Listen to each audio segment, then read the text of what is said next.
शरीफ खानदार भी मुतलाशी है। क्या देख रहे हैं, कितने पुरुमीद हैं कि पाकिस्तान में इंसाफ का बोलबाला होगा? ये सब ये क्वेश्चन है जगह, मगर सेनेट इंतखाबात में आप क्या समझते हैं कि कौन सा कैंडिडेट आप समझते हैं कि पीडीएम का मुस्तकिल उम्मीदवार जीतेंगे? औज़ुबिल्लाहि मिनश्शैतानिर्रजीम, बिस्मिल्लाहिर्रहमानिर्रहीम। पहले तो मैं अल्लाह का शुक्र अदा करता हूँ कि पौने 2 साल बाद आपसे बिलमुशाफा बातचीत हो रही है। सेनेट के इलेक्शंस के हवाले से आज पीडीएम का रात को एक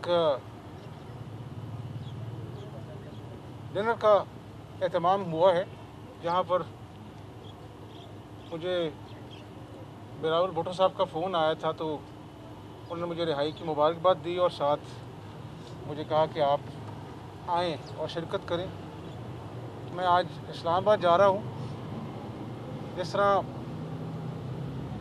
यूसुफ गिलानी साहब हमारे पीडीएम के मुतफ़क्का कैंडिडेट हैं और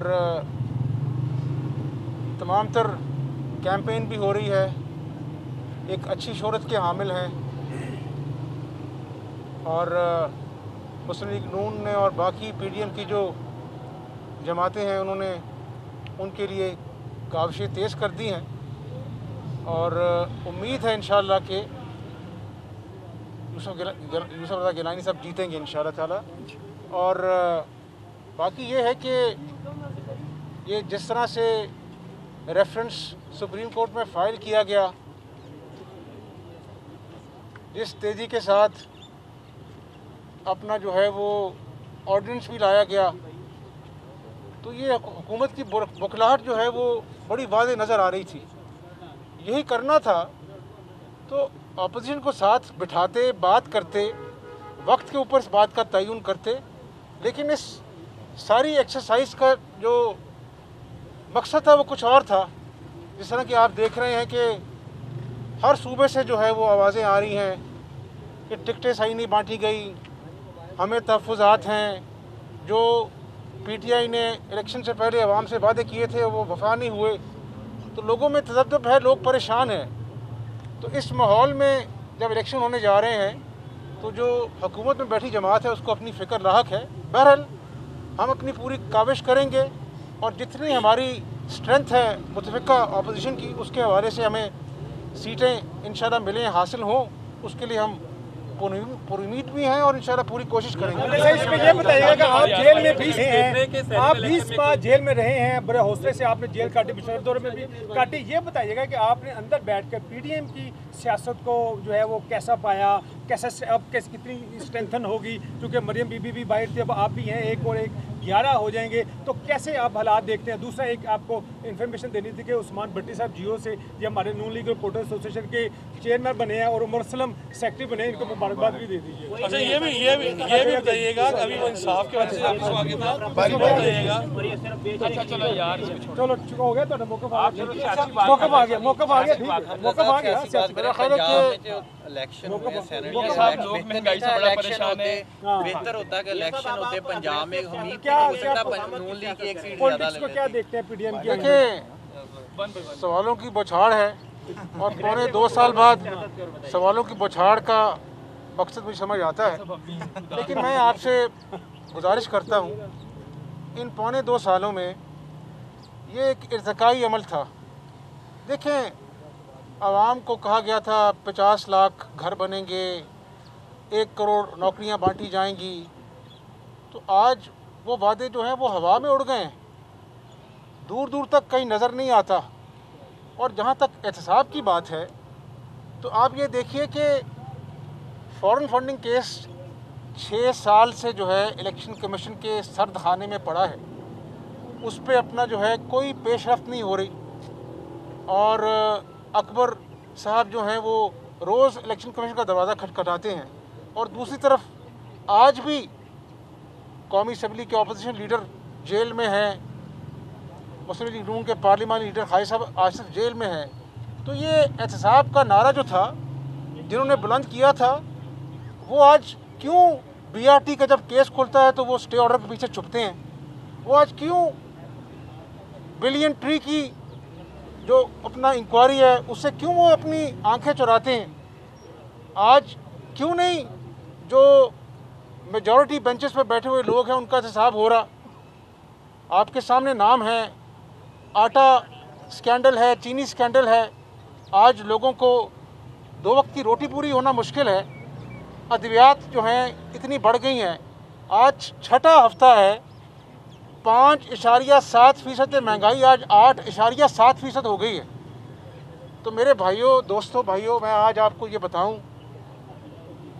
आज जो कौम के मसले हैं ना, वो नंबर 1 है कि मईशत जो है वो आज ज़मीन बोस हो चुकी है। 2.5 साल झूठ बोला गया कि जी हमारा ग्रोथ रेट 2.8% है।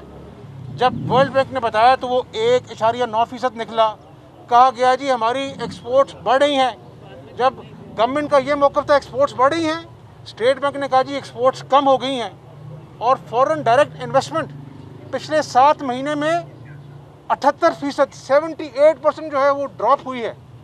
ऐसे मुल्क में जहाँ पे आज ना लोग बिजली का बिल अदा कर सकते हैं, गैस आती नहीं, बिजली का बिल आता है, बेरोज़गारी जो है वो उसका आसमानों की हदों को छू रही है, महंगाई ने लोगों की ज़िंदगी को अजीरन कर दिया है।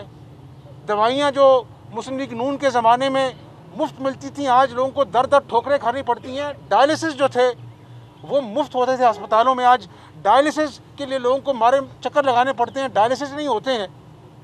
कोरोना वैक्सीन का हाल आपने देख लिया है कि एड से कोरोना वैक्सीन आई और अभी तक लोग हिचकिचाहट का शिकार हैं। पता ही नहीं कि हुकूमत की कोरोना वैक्सीन की पॉलिसी क्या है। और एक और बात बता दूं मैं आपको, आज जो पंजाब है, जो फूड बास्केट हुआ करता था, 28 साल लोस्ट है जो कॉटन प्रोडक्शन है। गंदम जो पंजाब दूसरे सूबों को देता था, आज वो गंदम भी हमें इंपोर्ट करनी पड़ती है। और चीनी जो है ये दूसरा मरला है कि आज चीनी जो है वो सेंचुरी क्रॉस कर गई है और लोग कह रहे हैं कि चीनी आने वाले दिनों में 135 रुपये किलो होगी। आज अपना मैं सुन रहा था कि चिकन 44 रुपये किलो आज बढ़ गया है, 44 किलो रुपये एक दिन में। तो मेरे भाइयों, ये हैं अवाम के चुपते हुए मसाइल। और एक बात और मैं कौम को बताना चाहता हूँ, 2 दहाइयों से ये ववेला हो रहा है। इंटरनेशनल रिपोर्ट्स कह रही हैं कि आने वाले 10-15 सालों में पानी की एक्यूट शॉर्टेज होगी। ये मैं आज आपको एक सियासी कारकुन के नाते पूरी कौम को बताना चाहता हूँ। कालाबाग डैम था, उस पर कंसेंसस नहीं हो सका। मैं ये नहीं कहता कालाबाग डैम बने, लेकिन वो सियासत की नज़र हो गया। दयामिर भाषा डैम, नवाज शरीफ साहब ने कमेटी बनाई थी, मैं खुद उस कमेटी के साथ दयामिर गया। हमने 35 अरब रुपए की ज़मीन, वहाँ पर 135 अरब रुपए की ज़मीन हमने ख़रीदी, जहाँ पर बिजली के मंसूबे लग रहे थे, जो बड़ा चैलेंज था। 12,000 मेगावाट नेशनल ग्रिड में ऐड हुई, जहाँ पर कराची सक्कर से लाहौर मोटरवे बन रही थी, मुकम्मल हो गई खुदा के फजल करम से। अब्दुल हकीम मोटरवे मुकम्मल हो गई, वहीं पर सियालकोट मोटरवे मुकम्मल हो गई। ये ऑरेंज लाइन मेट्रो बस। आज दयामिर भाषा डैम के ऊपर कोई पॉलिसी है हुकूमत की? सिर्फ वावेला है। तो मैं ये कह रहा हूँ कि जो हमारी आने वाली नस्लें हैं, जो आपके बच्चे हैं, जो हमारे किसान हैं, जब खुदा न खास्ता 15 साल 10 साल बाद यहाँ पर पानी के लिए लड़ाइयाँ हुई, तो कौम मुझे और आपको मुर्दे इल्ज़ाम ठहराई कि आप अपनी लड़ाइयों में पड़े हुए थे। और आज कौम जो है उसके पास पानी नहीं है, किसान के पास पानी नहीं है। तो मैं आपको ये बता दूं कि हम पीडीएम के प्लेटफॉर्म पर आवाम की जंग लड़ रहे हैं, और अगर अवामी मसाइल को हमने उजागर ना किया इस प्लेटफॉर्म से, तो आवाम हमें भी माफ़ नहीं करेगी। तो जो आपने सियासत की बात की है ना, अगर आज सियासत आवाम के जो मसाइल हैं, मैं आपको बताता हूँ, आप वालिदैन हैं, रात को जब भूख से किसी का बच्चा बिलखता है तो उससे पूछे कि उसके दिल पे क्या छुरियाँ चलती हैं, क्योंकि उसके पास पैसे नहीं हैं कि रात को वो अपनी भूख से बिलखती बच्ची को दूध पिलाए। दूध भी आसमानों को छू रहा है। ये हैं पाकिस्तान के चुपते हुए मसाइल।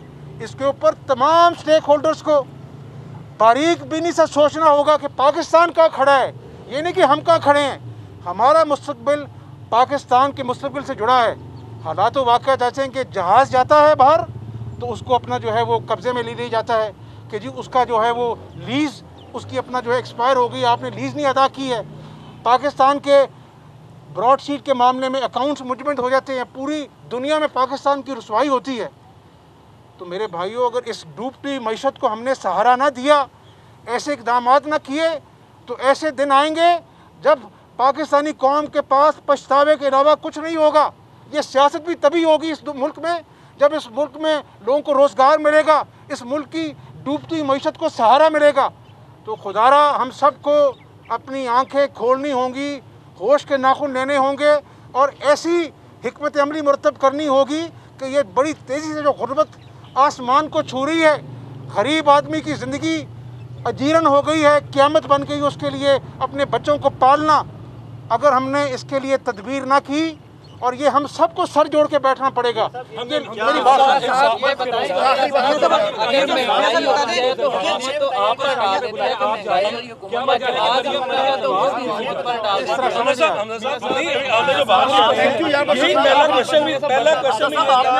का बोलबाला कैसे होगा, का बोलबाला कैसे होगा यार।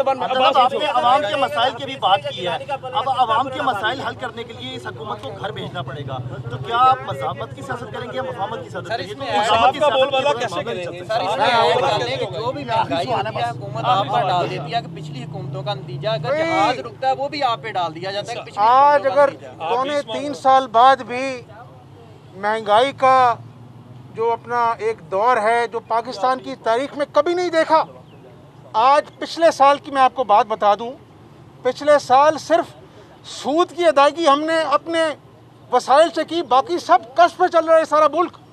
आज जहाँ पे देखें बाहर जाके कूड़े के पहाड़ हर तरफ नज़र आते हैं और अपना जो है वो कोई कूड़ा उठाने वाला नहीं। जिस पंजाब को अपना जो है शहबाज शरीफ ने साफ और शफाफ किया था, आज कूड़ा उठाने वाला नहीं है। तो मैं आपकी बात की जवाब की तरफ आता हूँ। मैंने जाना भी है, मैं अपना इस्लामाबाद मैंने पहुँचना है। गुजारिश इतनी है कि हर जमात को, मुझे आपको पाकिस्तान का सोचना पड़ेगा। जिस तरह इदारे जब अच्छे फैसले करते, इलेक्शन कमीशन ने डस्का के ऊपर नोटिस लिया, एक अच्छी मिसाल कायम हुई, लोगों को एतमाद हुआ। उसी तरह इलेक्शन कमीशन ने सुप्रीम कोर्ट में आइन की जो उसकी अपना अख्तियारात है उसके सामने रखा कि ये खुफिया बैलेट नहीं हो सकता। इसी तरह हर इदारे को काविश करनी पड़ेगी। आज सारे जो सिविलियन इदारे वो बैठ चुके हैं बिल्कुल। आज टिड्डी दल होता है तो फ़ौज को आना पड़ता है। ये फ़ौज के एक शानदार मिसाल कायम की जो रद्दुल फसाद और ज़ल्बुल अज़म में हमने इस मुल्क में जो है रोशनियाँ जो अमन की हैं वो दोबारा से उजाला हुआ। लेकिन हर इदारे का अपना काम है। अगर आप काम नहीं करेंगे, दिन रात आपके तर्जुमान आके झूठ बोलेंगे टीवी के ऊपर, झूठ से तो ना आपका पेट भरता है, ना मज़दूर का पेट भरता है, ना मज़दूर के बच्चों को दवाई मिलती है। तो मेरे भाई ये बड़ी संजीदगी का माहौल है। पाकिस्तान एक दोराहे पे खड़ा है और हम सबको मिलकर सोचना है कि हम इस पाकिस्तान को दुरुस्त ट्रैक पर कैसे ला सकते हैं।